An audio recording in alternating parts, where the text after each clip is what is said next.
पेश है आप सबके सामने कहानी ताई का भाग 2। इससे पहले अगर आपने अभी तक चैनल को सब्सक्राइब नहीं किया है तो सब्सक्राइब ज़रूर कर लें, साथ ही बेल आइकन को भी प्रेस कर लें जिससे आपको आने वाली वीडियो की नोटिफिकेशन कहानी निकिता की ज़ुबानी चैनल पर मिलती रहे। मनुष्य का हृदय बड़ा ही ममता प्रेमी है। कैसा ही उपयोगी और कितनी ही सुंदर वस्तु क्यों ना हो, जब तक मनुष्य उसको पराई समझता है तब तक उससे प्रेम नहीं करता। किंतु भद्दी से भद्दी और बिल्कुल काम न आने वाली वस्तु को भी यदि मनुष्य अपनी समझता है तो उसे प्रेम करता है।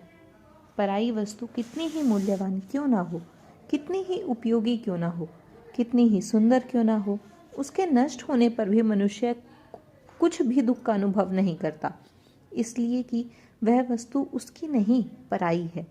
अपनी वस्तु कितनी ही बद्दी हो, काम में ना आने वाली हो, नष्ट होने पर मनुष्य को दुख होता है, इसलिए कि वह अपनी चीज़ है।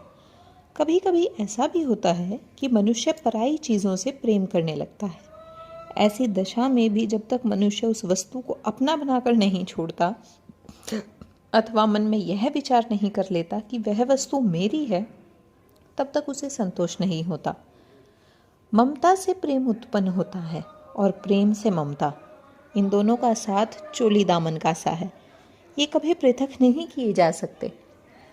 यद्यपि रामेश्वरी को माता बनने का सौभाग्य प्राप्त नहीं हुआ था, तथापि उनका हृदय एक माता का हृदय बनने की पूरी योग्यता रखता था।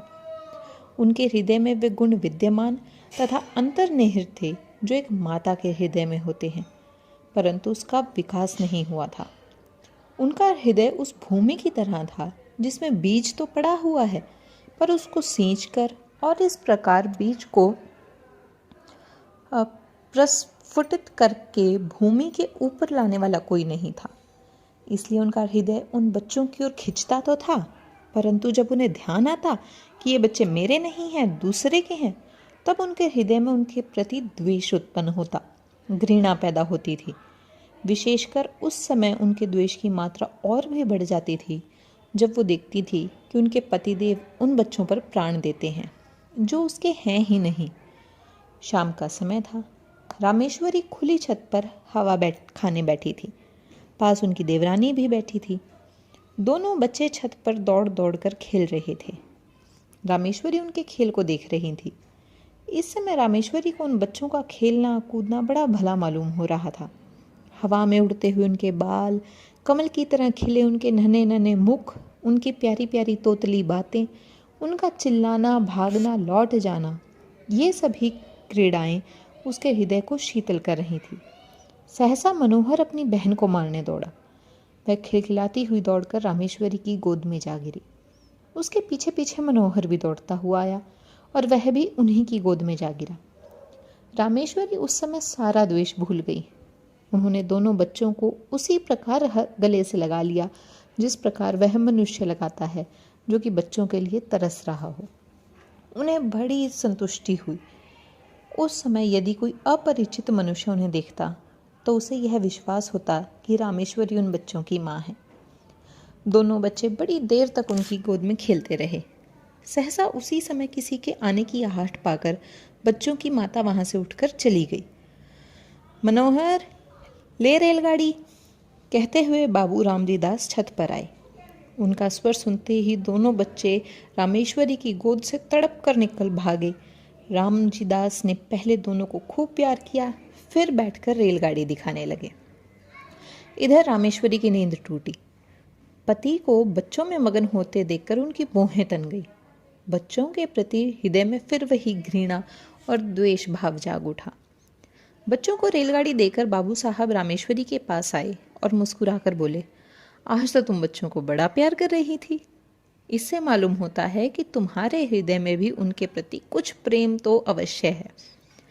रामेश्वरी पति की यह बात सुनकर बहुत क्रोधित हुई। उन्हें बहुत बुरा लगा। उन्हें अपनी कमजोरी पर बड़ा दुख हुआ। केवल दुख ही नहीं, क्रोध भी आया। वह दुख और क्रोध पति के उक्त वाक्य से और भी बढ़ गया। उनकी कमजोरी पति पर प्रकट हो गई। यह बात उसके लिए असहाय हो उठी। रामजी दास बोले, इसलिए मैं कहता हूँ कि अपनी संतान के लिए सोच करना वृथा है। यदि तुम इनसे प्रेम करने लगो तो तुम्हें ये ही अपनी संतान प्रतीत होने लगेंगे। मुझे इस बात से प्रसन्नता है कि तुम इन्हें स्नेह करना सीख रही हो। यह बात बाबू साहब ने नितांत हृदय से कही थी, परंतु रामेश्वरी को इसमें व्यंग की तीक्ष्ण गंध मालूम हुई। उन्होंने कुड़कर मन में कहा, इन्हें मौत भी नहीं आती, मर जाएं, पाप कटे। आठों पहर आंखों के सामने रहने से प्यार को जी ललचा ही उठता है। इनके मारे कलेजा और भी जला जाता है। बाबू साहब ने पत्नी को मौन देखकर कहा, अब झेपने से क्या लाभ? अपने प्रेम को छिपाने की चेष्टा करना व्यर्थ है। छिपाने की आवश्यकता भी नहीं। रामेश्वरी जल भुनकर बोली, मुझे क्या पड़ी है जो मैं प्रेम करूंगी? तुम्ही को मुबारक रहे। निगोड़े आप ही आके घुसते हैं। एक घर में रहने में कभी कभी हंसना बोलना पड़ता ही है। अभी परसों जरा यूं ही ढकेल दिया, उस पर तुमने सैकड़ों बातें सुनाई। संकट में प्राण है, न यूं चैन न व्यूं चैन। बाबू साहब को अपनी पत्नी के वाक्य सुनकर बड़ा क्रोध आया। उन्होंने कर्कश स्वर में कहा, न जाने कैसे हृदय की स्त्री है। अभी अच्छी खासी बैठी बच्चों से प्यार कर रही थी, मिराते ही गिरगिट की तरह रंग बदलने लगी। अपनी इच्छा से चाहे जो कर, पर मेरे कहने से बल्लियां उछलती हैं। न जाने मेरी बातों में कौन सा विष घुला रहता है। यदि मेरा कहना ही बुरा मालूम होता है तो न कहूँगा, पर इतना याद रखो कि अब कभी इनके विषय में निगोड़े सिगोड़े इत्यादि अपशब्द निकाले तो अच्छा ना होगा। तुमसे मुझे ये बच्चे कहीं अधिक प्यारे हैं। रामेश्वरी ने इसका कोई उत्तर नहीं दिया। अपने शोक और क्रोध को वो आंखों द्वारा निकालने लगी। जैसे बाबू रामजी दास का स्नेह दोनों बच्चों पर बढ़ता जाता, वैसे ही वैसे रामेश्वरी के द्वेष और घृणा की मात्रा भी बढ़ती जाती थी। प्राय बच्चों के पीछे पति पत्नी में कहा सुनी हो जाती और रामेश्वरी को पति के कटु वचन सुनने पड़ते थे। जब रामेश्वरी ने यह देखा कि बच्चों के कारण ही वह पति की नज़र से गिरती जा रही है, तब उनके हृदय में बड़ा तूफान उठा। उसने यह सोचा, पराये बच्चों के पीछे मुझसे प्रेम कम करते जाते हैं, हर समय भला बुरा कहते हैं। इनके लिए ये बच्चे ही सब कुछ है, मैं कुछ भी नहीं। दुनिया मरती जाती है पर दोनों को मौत नहीं। ये पैदा होते ही क्यों ना मर गए। ना ये होते ना मुझे ये दिन देखने पड़ते। जिस दिन ये मरेंगे उस दिन घी के दिए जलाऊंगी। इन्होंने ही मेरे घर का सत्यानाश कर रखा है। इसी प्रकार कुछ दिन व्यतीत हुए। एक दिन नियमानुसार रामेश्वरी छत पर अकेली बैठी हुई थी। उनके हृदय में अनेक प्रकार के विचार आ रहे थे। विचार और कुछ नहीं, अपनी निज की संतान का अभाव, पति की भाई के संतान के प्रति अनुराग, यही सब। कुछ देर बाद जब उनके विचार स्वयं उन्हीं को कष्टदायक प्रतीत होने लगे, तब वह अपना ध्यान दूसरी ओर लगाने के लिए टहलने लगी। वह टहल ही रही थी कि मनोहर दौड़ता हुआ आया। मनोहर को देखकर उनकी भ्रीकुटी चढ़ गई। वह छत की चार दीवारी पर हाथ रखकर खड़ी हो गई। संध्या का समय था। आकाश में रंग बिरंगी पतंगें उड़ रही थी। मनोहर कुछ देर तक खड़ा पतंगों को देखता और सोचता रहा कि कोई पतंग कटकर उसकी छत पर गिरे, क्या आनंद आवे। देर तक गिरने की आशा करने के बाद दौड़कर रामेश्वरी के पास आया और उनकी टांगों में लिपट कर बोला, ताई हमें पतंग मंगा दो। रामेश्वरी ने झिड़क कर कहा, चल हट, अपने ताऊ से मांग जाकर। मनोहर कुछ अप्रतिभ सा होकर फिर आकाश की ओर ताकने लगा। कुछ देर बाद उससे फिर न रहा गया। इस बार उसने बड़े लाड में आकर अत्यंत करुण स्वर में कहा, ताई मंगा दो, हम भी उड़ाएंगे। इस बार उसकी भोली प्रार्थना से रामेश्वरी का कलेजा कुछ पसीज गया। वह कुछ देर तक उसकी ओर स्थिर दृष्टि से देखती रही। फिर उन्होंने एक लंबी सांस लेकर मन ही मन कहा, यह मेरा पुत्र होता तो आज मुझसे बढ़कर भाग्यवान स्त्री संसार में दूसरी न होती। निगोड़ा मरा कितना सुंदर है और कैसी प्यारी प्यारी बातें करता है। यही जी चाहता है कि उठाकर छाती से लगा लें। यह सोचकर वह उसके सिर पर हाथ फेरने वाली थी कि इतने में उन्हें मौन देखकर बोला, तुम हमें पतंग नहीं मंगवा दोगी तो ताऊजी से कहकर तुम्हें पिटवाएंगे। यद्यपि बच्चे की इस भोली बात में भी मधुरता थी, परंतु रामेश्वरी का मुंह क्रोध के मारे लाल हो गया।